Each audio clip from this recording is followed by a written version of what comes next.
Hi guys, welcome back to Living with a Tide. In this video, we test out the outboard by going for a beach barbecue. Then we crack on with some more jobs, including servicing the engine. Morning everyone, we're here on second day back in the water, which is good. We're now moving on to other jobs. We've not had a working fridge since we got on the boat. It runs, but it's not compressing or cooling or whatever it is. We've been waiting for a gas engineer to come out and have a look, but they're just too busy. So we've decided just to buy the bullet. It's probably going to cost probably 100 or so quid just to get someone out to have a look. We've had a go at fixing it. It was a bit beyond us so far. So we decided we're just going to buy a new one. They're on deal at the moment at Cactus, so I'm going to go grab one. Dad is currently, I don't know, he's down there, dismantling the current one. We'll get that out and we'll just get a new one put in. It should be done by the end of the day, and then we'll have a fridge working again, which will be nice. You can actually do some proper shopping instead of going for microwave meals and stuff every day. That's the plan anyway. Paige here, she's stolen mine skipper's table. She's here at my nav table. It's not, this is my nav table. It's my work You table. go work somewhere else. She's hard at work doing some graphic design. I'm making a treat can. Can you see that? Oh yeah, just about, yeah. A treat can for Dotties. We've just picked up our new fridge unit, so I'll let Matt show you that. Sorry, Lance is being a weirdo. Can I put the mic there? Does that work? No, looks like a target. I've just come back from picking up the new compressor fridge unit, so we'll now get that fitted, and hopefully in an hour or two we'll have a working fridge. So this is the compressor. It's actually a bit smaller than the old one. Piping, and my dad reading the instructions. And Lancer doing whatever Lancer does best. Sleeping at the moment. Lancer. Do it too tight and squeeze it, it'll snap into like your clothes itself, and I think that's what happened to the last one. So we've got to just play it out back on that side. No, I'm not happy with that. Right, hardest bit. Yeah. Hold it. Out. Put it on the edge. That's a new compressor unit now fitted for the fridge, and it seems to be already cooling, so fingers crossed it's all good. It should be. I mean, we've just fitted a brand new one, so that worked. It's a isotherm fridge system, yeah, made by Webasto, so yeah, it should be good. Got it on a deal, so it wasn't too expensive, but now we'll be able to actually use a fridge, which is nice. And then only a few more jobs to do and we're ready to go. Matt's been away a couple of days, so there hasn't been any filming done. But whilst he was away, I did break the toilet. But I was telling him that it was squeaking and making a weird noise. So it then had the handle stuck up. So he's in the middle of dismantling the entire toilet, and hopefully it's an easy fix. We did buy an entire new unit, pump unit. Is it a pump unit? Yeah. An entire new pump unit, the Jabasco, because it is only £80 for the whole set. So we've got a few spares, but I think most are just the spares have been used. So we need to kind of put little packs together so we've got spares at all times. Anyway, I'll film him dismantling the toilet for you. I bet you're really looking forward to that. Oh, Lance has come in between my legs to sniff the toilet. So I've taken off the pump assembly. I got a new one, so it was 50 quid, pretty well, just short of, for a service kit, or 80 quid just for a new pump assembly. So I just went for a new pump assembly. Then we've got like loads of spare bits, so I'm going to make some spare kits up. But for now, I'll just put the new pump assembly on. So I've taken it off, and now I'm going to put the new one on. Simple as that. So here's the new twister lock replacement pump. So you get the whole assembly and the joker. So literally unscrew the old one, and now just go screw this one back on, reconnect the pipes, and we should be golden. Unless of course the problem's further along the system. But let's cross our fingers and hope that's not the case. So it comes with the instructions. I mean, I don't really need the instructions. The only thing I took it off before checking which way up the joker went. Pretty sure it's this way up, but I was double checking.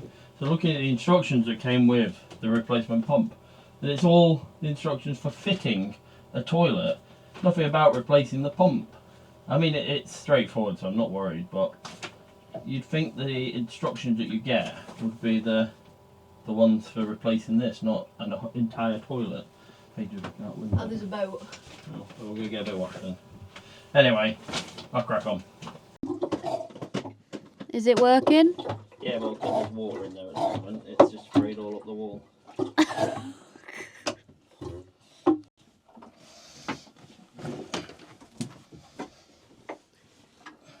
So, you can't see what Matthew's doing, but you can just see his bum.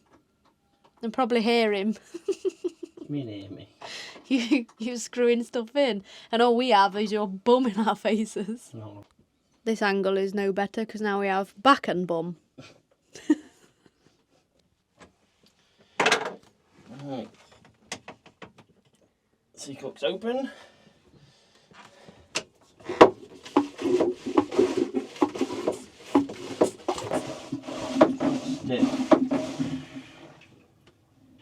That's the new pump all installed, but we're still finding that on the pump out it's really stiff, which says to us that there's a block along the lines, which is lovely. So there might be some previous owner poop trapped, or Matthew's, you know, whichever. Well, ever since Paige put some toilet roll in. I accidentally put a piece in. It shouldn't have blocked from one piece though. Matt's had to go and buy a new pipe, which is he's got here, because the old pipe looks like it had calcified. Yes, yeah. So instead of a larger opening, it was a tiny little opening because the pipes were just solid. So he's got himself a new one, which it looks like a pool noodle at the minute. But I better be quiet because he's actually working stuff out at the minute. I found out what the main problem was. The pipe was calcified. Literally, the internal diameter was about the same as one of the smaller, like 25mm or quarter-inch, no, 3/4-inch pipes. Lance is nicking stuff. That seems to have fixed it. Still a bit of pressure, but I think that might just because of the holding tank. I've got a few more little jobs to do, and then we probably need to put some like cleaner in there or something. But I think it's all fixed now. So I finished the toilet. That all worked. What have I done today? Oh, I've ordered all the parts for servicing the engine. Eat chocolate, eat sandwiches. I have eaten some sandwiches and had a bit of chocolate. Pick me up from Lidl. Yeah. Well, now the outboard's working, we can zoom around, so I was able to go up the river. Could do it when the tide's up high enough. I was able to pick her up, but we didn't film any of that, so that's... Having a barbecue tonight? We're having a barbecue. Anyway, what I'm currently doing, I've just finished, is... I think we've already said at some point that there's water dripping from the stern drive packing. So when I got back, it was quite full. It slowed down, but it hadn't stopped. So what I've done is I've tightened up the backing plate that squashes the packing a bit. So hopefully that'll now adjust it and stop it. It was still dripping about one every 40 seconds, but that is we've just moved berths, so the engine was running. So which makes it, you know, a bit of water come up because the prop's spinning around a Mach 10. Hopefully it seems to have stopped now, so fingers crossed that fixes that problem. That's where the packing goes. That's the stern drive. That's the drive shaft. And this plate here is like the backing. So in there is the packing. Use this plate, you tighten off down all these screws. You can push this backing plate down to like squish the grease and packing down a bit. So you can kind of see where it used to be. It's like line here. So now I've just pushed it, what, 0.5 centimetre, which seems to have stopped the leak, hopefully. We're just getting ready to go ashore and have a barbecue. Lance is just there crying a lot. So we've got a bag full of food and a very hungry, needing a walkie's whoop. So we'll film that. With food and crew loaded up, we hopped on the tender and headed to Mount Edgecumbe. Keep an eye on it anyway. Oh. Little picnic cat whale, barbecue time.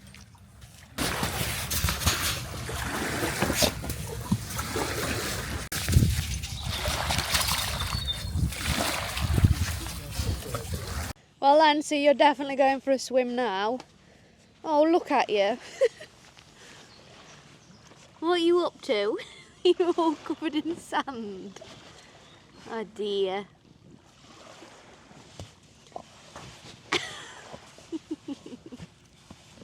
Saying goodbye to a clean boat. Go up for sail, free to a good home actually. Look at the state of him. Matt and his dad are preparing the gas barbecue. We nearly had a problem. What? Well, we were hoping on the sparker working, But we haven't brought a lighter, and we're like, oh, if the sparker doesn't work, one of us is going to have to go find some way of starting a fire. You're a bushcraft man, you should have been able to rub to sticks. I better say, take me a while to get it going. Oh, why is he rolling in sand? Matthew, he is so sandy. Look Oh, at he's going swimming.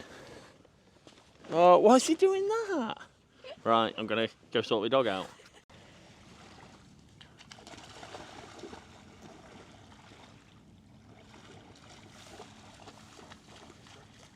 He trots in really proud of himself, like, look at how sandy I am. Matthew's cooking the first thing on the menu, some burgers. I have bought too much food, to be quite honest, but we'll get through it, I'm sure.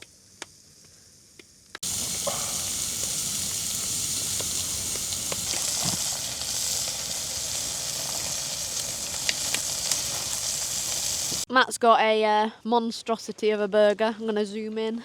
Well, carry it over.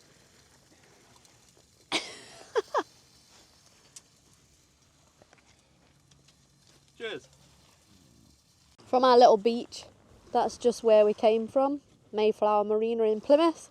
And then over here, we've got got racing yachts. And then Drake Island, which we've never anchored at before. It looks very beautiful. Lancer's having a tantrum because no one will play with a rock, despite him not supposed to be playing with rocks because he hurts his teeth. So we're gonna dig a hole. That's the barbecue all done, and now we're gonna head back. It's like force 1, force 2 today, so it's really flat for us to get back in the tender. We do get a little bit wet, and Lancer likes to ride on the front like a figurehead or something.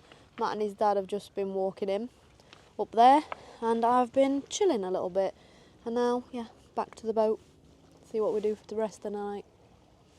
Barbecue devoured, we loaded back into the tender with a very soggy guap and headed home to Constantia.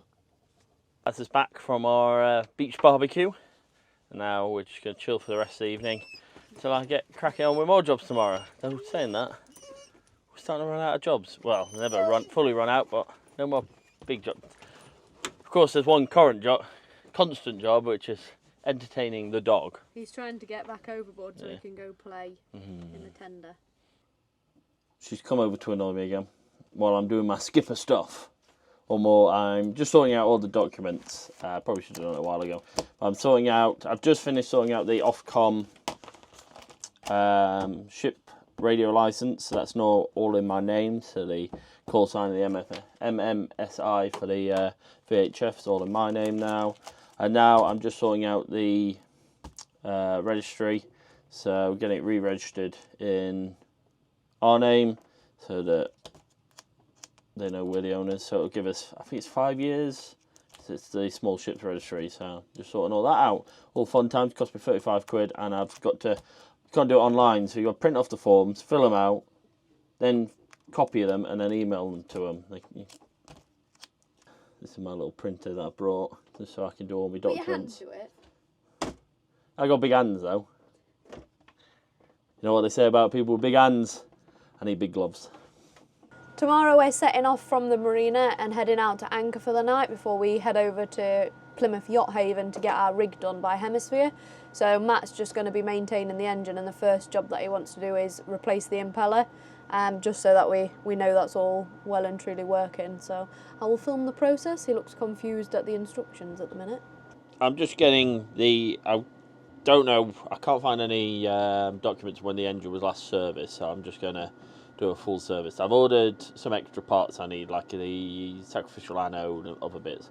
But we do have a kit here of filters, etc.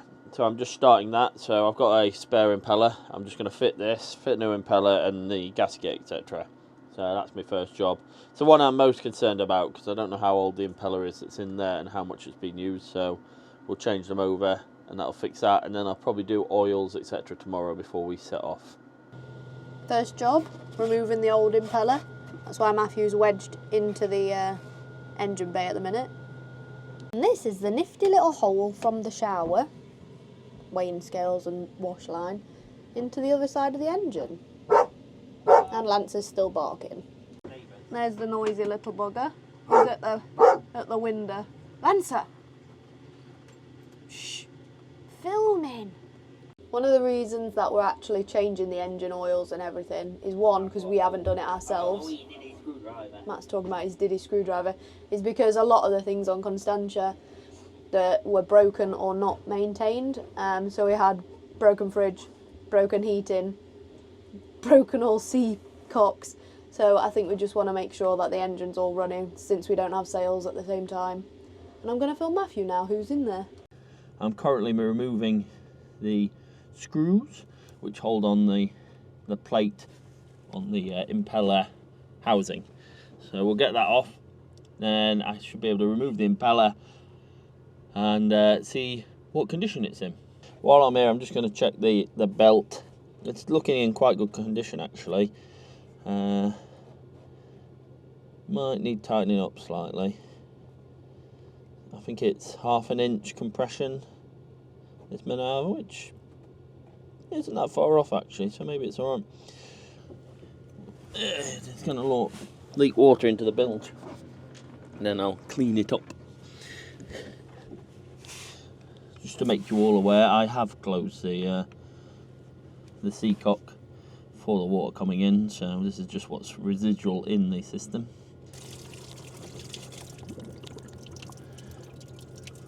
Hopefully the bilge pump will work. So down there's a sea flow bilge pump that we fitted. It's an automatic one, so it should hopefully fire up.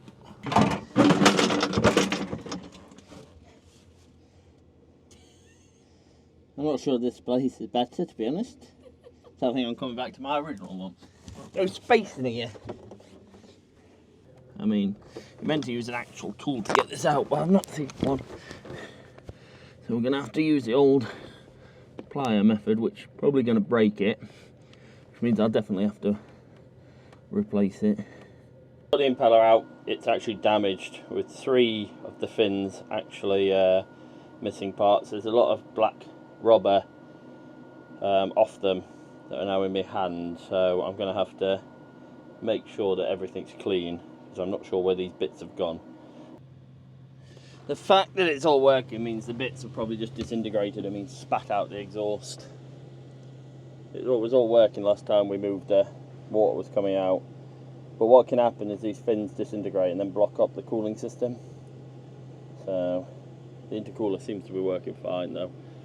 The main way we see that it's all working is that when you start the engine, you go to the stern, and where the exhaust is, you should have water come out.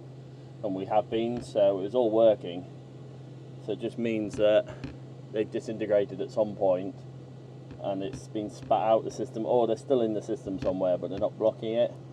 It's kind of hard for me to find the bits, so I am dismantling and taking out the intercooler filter probably tomorrow or next couple of days, because I've got the parts coming for that. So hopefully we might find some bits there, but I'll replace it, start the engine and make sure the water's coming out and that she's all still running before we head off. I'm just doing this because I've got greasy hands. But yeah, obviously it's a good job I decided to dismantle that, because we definitely need a new impeller. Paige was just asking what the impeller's job is. So the impeller picks water up through the water inlet here, through the strainer, and then goes into the engine. It then gets pumped through this system here, so the impeller picks it up and then forces it through. And it goes into the intercooler, which is just on the side here, which has got coolant in it. The coolant gets pumped around the engine just like one at home in a car. But unlike a car which has the radiator on the front and the air goes over it, this can't have a radiator on it because it's inside the hull. So how they cool this one is the salt water gets pumped over the intercooler and around the radiator, the heat exchanger there, and so the seawater takes the heat out of the coolant, and then the salt water gets pumped out with the exhaust fumes straight out the stern. And that's how you keep these engines cool, or this type of engine. So that's what the impeller's job is. So if the impeller breaks or that system gets blocked up, you can actually overheat your engine, because you need that water flowing to cool down your engine. So this is the intercooler, this red block here. So you've got coolant going around the engine into this, and then the water coming in.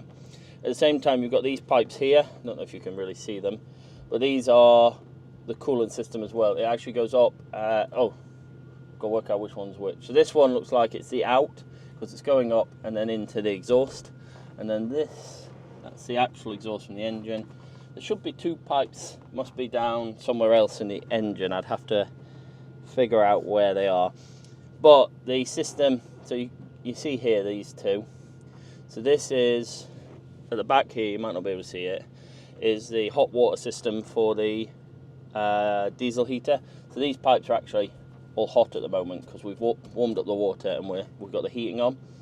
But it can also be done off the engine, so you don't have to have the heating on. So that's connected to the intercooler or the intercooler system somewhere along its lines. I think it's down here at the back, so you won't be able to see it.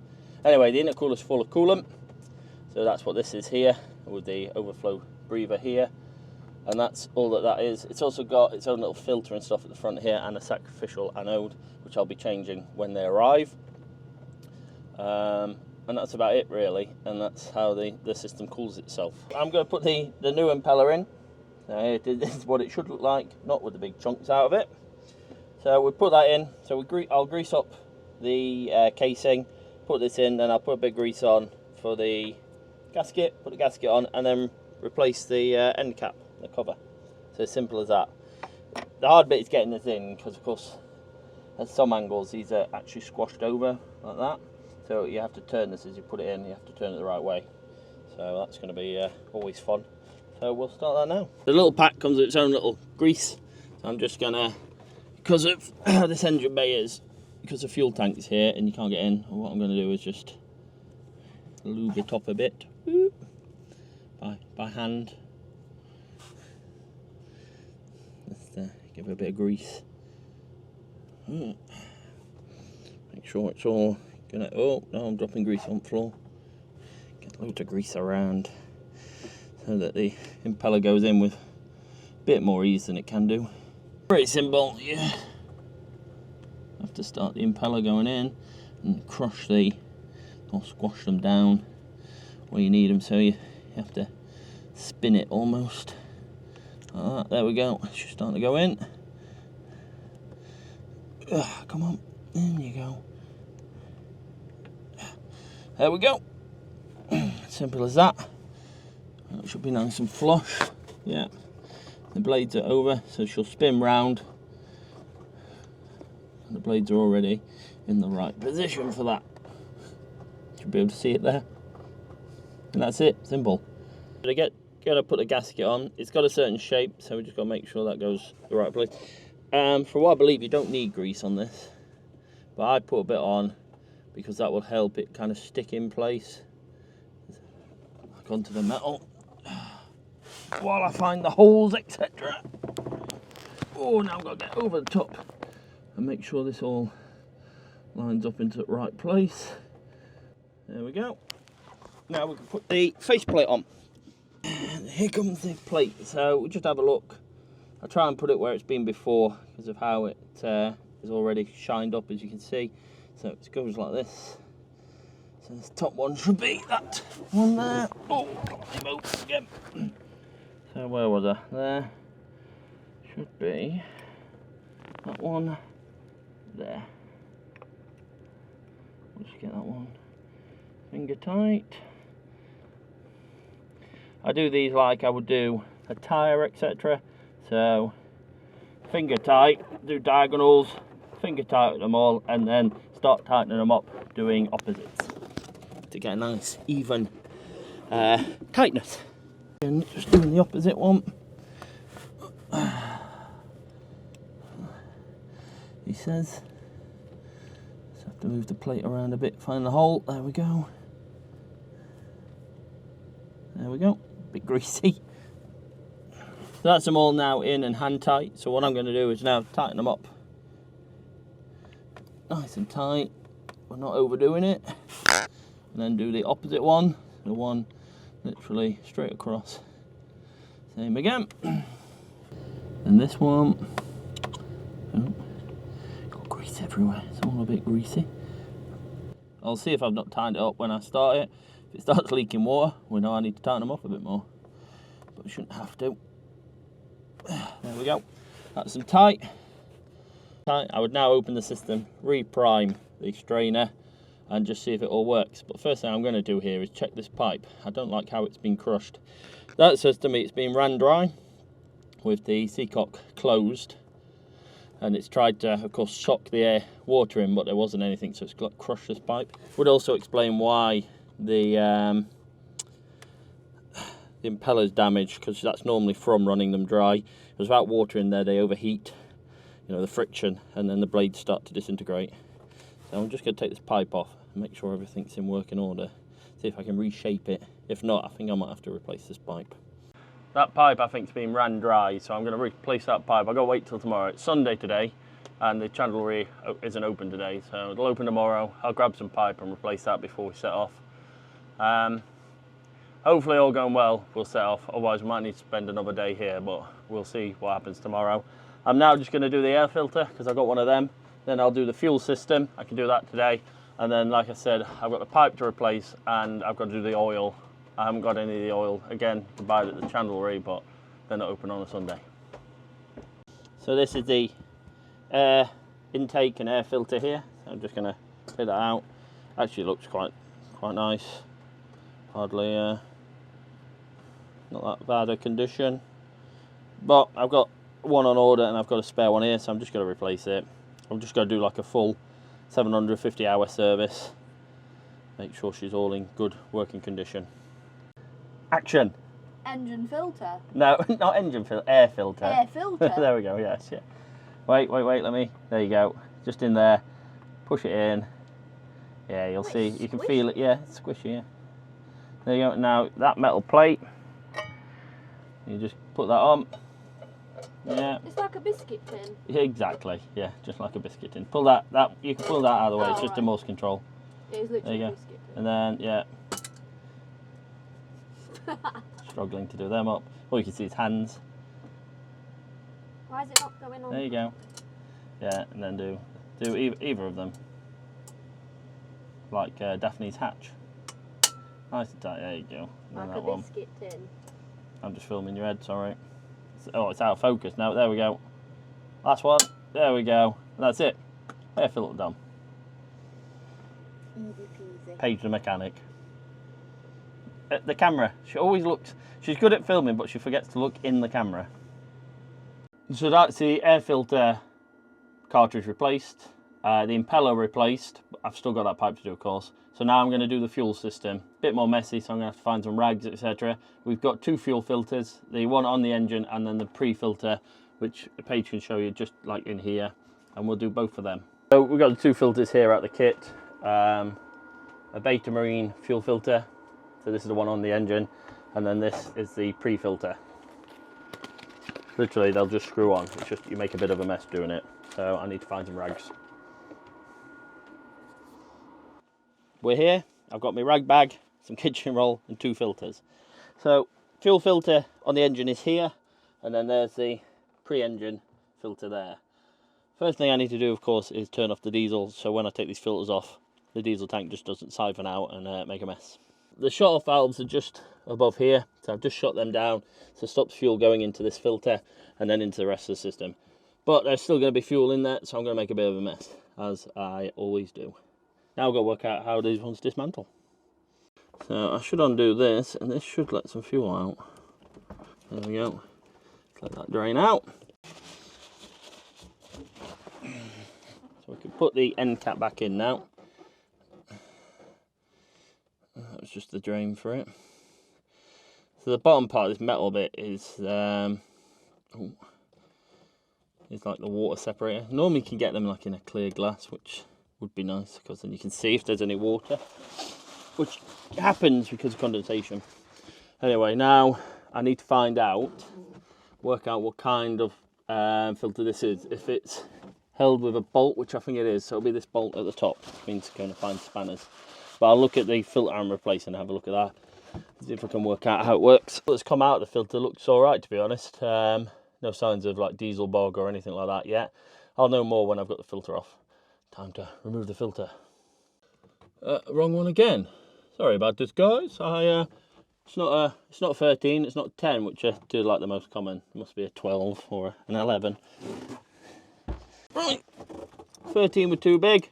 10 were too small, so it has to be one of these, 11 or 12. It's not 11, has to be 12. There we go. Oh, saying that, 12's a bit big. Can't be metric. Imperial even. Anyway, this will do. Grabbing it enough. We're going to do this. Should start to release this whole part. You can hear some air moving around and stuff. No, that's 11. Where have I just put my 12? There it is. Which means that I'm probably going to get some more fuel come out, which is common. Oh, hand tight, excellent. Take that bolt out. This whole thing should now.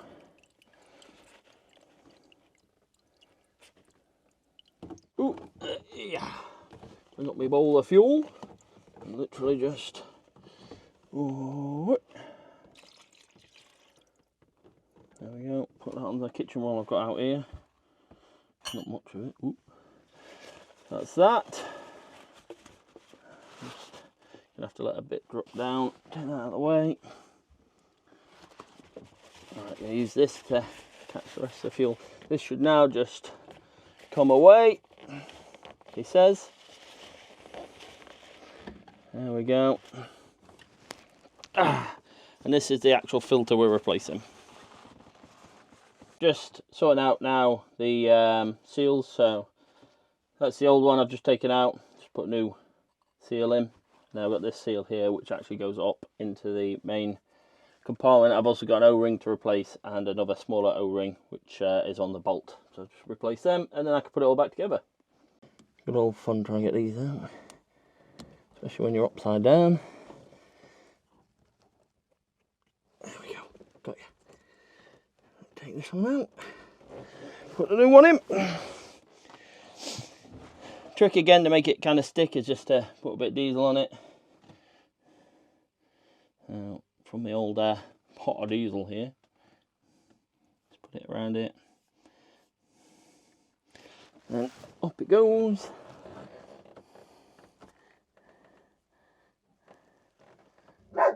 And once it's going to give us some commentary. Just let me know the neighbours are up to something. Why not? Has to do some job, I guess. Sure, it's housed in nicely. There we go. Right, now that O-ring. See if it'll just come off by hand. I bet it doesn't. No, that's well and truly on there. Nice job again. Easiest way to get the O-ring off in the end was just to cut it with a knife. Now the new one will just push up and sit in nicely. There we go. Make sure it's all seated nicely. And the last O-ring's on the bolt. You don't need to see that, I don't think. So that's this all ready to go back on. I'm now just going to pour some of the diesel into it to prime it. The only problem is this diesel's a bit dirty. So I would like to prime it, but if I don't prime it, there'll be air in the system, which means it all needs bleeding. Which isn't too much of a problem. It can bleed diesel. It just makes a mess. So we'll do that because that's dirty from the old filter. So I think we'll make do. Tighten it up now. Don't need to be mega tight. Just till we feel some resistance. Right, the filter to come out now is this one here, which is the engine fuel filter. So done the pre-filter, now the engine. I just need to set up some ways to catch diesel again, so we don't make loads of mess. See if my diesel bowl will fit in. Not the best, but I'll have to do. So we'll just see how tight they put this one on. Not tight at all. That's good. So that's the filter off. I'm just letting the remains drain out of where it was housed. There we go. Oh, nice and full. So what we'll do with this one, it's literally just a straight swap. So I will try and just pour most of the diesel out of this filter into the new one.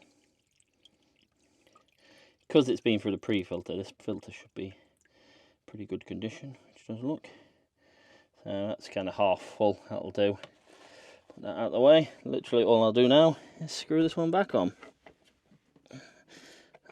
Find the threads, don't cross thread them. On it goes. So it starts to get tight, and then a couple more turns. I could put a filter spanner on and tighten up a bit more if I want. I might just see what I can do with my hands. That's probably enough. I don't want to damage any threads. That's that one done. Nice and easy. Clean up my mess. That's 2 fuel filters done. Like I said, I'm probably going to have to bleed it. So next point of call is finding where the bleed is. So I found the breather. So here's the fuel filter, fuel line coming in, the filter, fuel line coming out, and this I believe is the breather. It literally undoes like so, and then the fuel line going to the injectors. Only problem with this, I can see there's no priming lever, so there's no manual way of bringing fuel through. So I think I'm going to have to, how this one works is you open this up, start the engine. Once you start churning over, diesel should start coming out of here a bit and the engine will start spluttering, and then tighten this up. I'll show that the ignition's going. So easiest way would be to start the engine up with this closed. If she fails to start, or she's kind of making a chugging noise, I can open this, let the air out, and let all injectors start to work. I found the uplift pump to bleed it, so I'm just bleeding it at the moment. You might be able to hear the air hissing out the bleeder above the filter. That's the engine all running now, so I managed to bleed it. It took a little while to get all that air out, but it's all starting up now. I'm not sure, I don't think it's sounding too rough.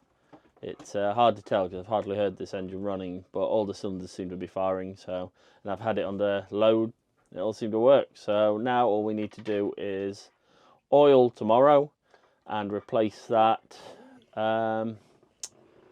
inlet pipe. I think that's it. And some other little bits like the sacrificial anode, but we're just waiting for them to tip up. I'm meant to be working here, Lancer. Go away. What? Oh, thank you for the kiss. What do you want? It's not time to lay down. You a lazy dog. That's working. Now I've got to go on to my next job, which is replace that pipe. Got a pipe. Now I'm using this to replace the squish pipe on the impeller, as that one has definitely had it. I've gone for the old wire reinforced, so it should be nice and strong and should do the job. And now I'm going to fit that. Oh, let me twiddle my moustache. Hello, Lancer. Right, I didn't get very far with the new pipe. I brought the wrong size. I thought it was the right size, but it wasn't. I brought 25mm, which is quite a common size. Turns out this black one is 28.5mm, so the next size up, which I think is 1 1/8, bit harder to get hold of, so I couldn't get any, there's none at this chandlery. So what I've done is I've cut it down. As you can see, this is where it got crushed. I've cut it down and reattached it. Seems to have worked. There's just enough pipe to reroute it slightly closer than what it was, so it's worked. That's all attached now. Now I'm going to start the engine, run it for 15 minutes to let the oil heat up, and then I should be able to do the oil change. So I've been running the engine for 15 minutes now. I've just turned it off. I now let the oil return to the sump. It'll be much, now it's heated up, it'll be, what's the word, thinner? Anyway, be easier now to empty out. So just got to give it like 10 minutes to return to the sump, and then I'll empty all the oil out, replace with new stuff, change the filter. Job's a good one, hopefully. So I'm now removing the oil. This one, Beta Marine's got this little pump built in, which makes life a lot easier. Unfortunately, there's not much working space, so what I'm doing is one jog into a holder. So literally just pump the oil out. 7 litres, so I'll be here a while. I've now emptied the engine. The sump's now empty of oil. Now I'm doing the messiest, horriblest of bits. I'm taking the filter off. I blooming hate taking filters off. No matter what, they've always got some oil in. It always makes a mess. Here's the replacement filter. Now I'm going to try and take this one off without getting oil everywhere. I'm going to hope it's hand tight. It might not be though. It's not hand tight, so time to go get a filter strap. Filter strap.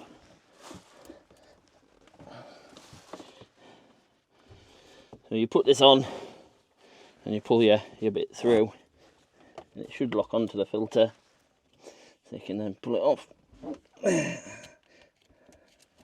I've got a few different methods if this doesn't work. I've got an actual mole grip type one. Looks like this one is going to work. There we go. Should now be hand tight. Ready for me to make a mess. Use some of the old oil. So, there we go. Now just literally screw that one on in its place. Don't have to prime oil like you do fuel. I'll just go and screw that on. Always a problem when putting oil filters back on. You want to get them nice and tight, but your hands are covered in oil, so you can never get them on. So we got 15W40 multigrade engine oil, just standard 15W40. That's what I'll use to fill her up. She takes 7 litres, so I've got a 5 and 2 1s. I didn't want 2 5s because I'll be left with a load of oil. Whew, right, now the fun bit of trying to fill her up in here. First things first, put in the funnel. Alright, start adding some oil. So I've put the 5 in, I've just put another 1 in. I'm now just going to check let that settle and check the levels. It does take 7, but just in case I didn't get all the old stuff out, I don't want to overfill her. So let that settle, run through the engine. I'll give it 5 minutes and I'll check the levels and see how much more she needs. Clean that off. There's the 2 markers. I've just got to see if it's between them. Not settled enough yet. We're just up to just over the first mark. So, which is probably a sign that she's nearly there. But we'll give her a bit longer to settle down. Because all the oil, you fill from the top, and of course you're checking the level in the sump, so you've got to see how much is in the sump. There we go, you can see the line about a quarter of the way up the 2 markers. Again, I'll give it a bit longer to settle. But it's looking like I can put the full 7 in. So you can probably see, there's the first line, there's the second line, and that's where it's up to. It's not actually changed much since I last checked, so it's probably a good sign I can put another litre in and she'll be happy. So let's do that. Last litre, so this should be the maximum we need because it's a 7 litre sump.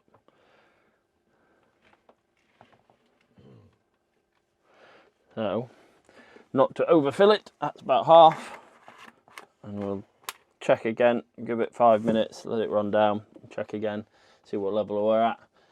I'm pretty sure it'll take the whole litre, but I could be wrong and make a mess. So, and then I'd have to remove some. Best just to do it in stages. So I'm just checking again. I've just checked. I put another quarter in, and that's pretty much taking it to the top line. So I don't want to put any more in. We'll run the engine, then let it settle and make sure everything's all good. Just check again. Yeah, so it's up here, and there's still streaks coming down, so it's still travelling down. So that'll probably do. Saves me a bit because that's still quarter full, and I'll keep that for as spares. So there we go. All good. Here's the new wasting anode ready to go in. That's the one that's come new. That's what they should look like. And here's the one I removed from the engine. There seems to be something missing. That hasn't been checked in a while, has it? So good job I'm replacing that. Also, we got the order from Beta Marine, hence me having this part. Luckily I found the spares on board, because instead of sending me the spare fuel filter, they sent me a baby oil filter, and their excuse was the box is the same size, but it says oil filter on it. But mistakes happen, but hey ho, that's luckily I've already replaced the fuel filter, so it's just carrying it as a spare. So they're going to send it to the Yacht Haven, where we'll be next, where we're getting our rig replaced.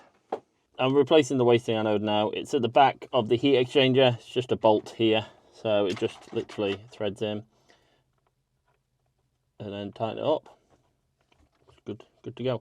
And then the next job is to remove the actual front here, and there's a filter in here, and I just need to replace that. She's there, look. Nancy, hi, I'm in the engine bay. You're not, you're in the shower. Have you come to help me? Yeah, you haven't though, have you? You've come to be annoying. Go find her then, go on. I mean, doesn't help the dipstick simp way as well. Engineers sometimes just don't think of what's got to be done.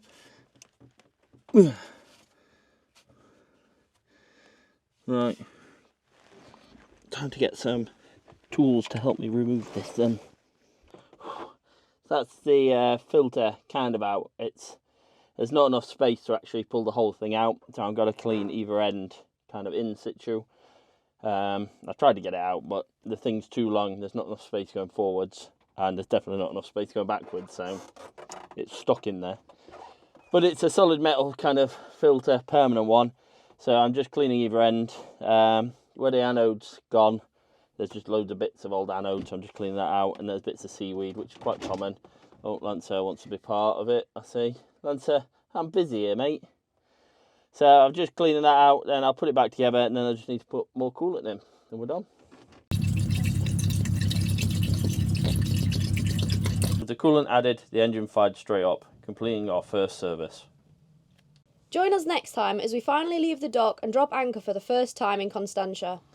Then it's off to Plymouth Yacht Haven to have our mast off and ready for the new rig. Thanks for watching, guys. If you enjoyed that, please leave a comment below and like the video. If you want to stay up to date, please subscribe, and we'll see you on the next one.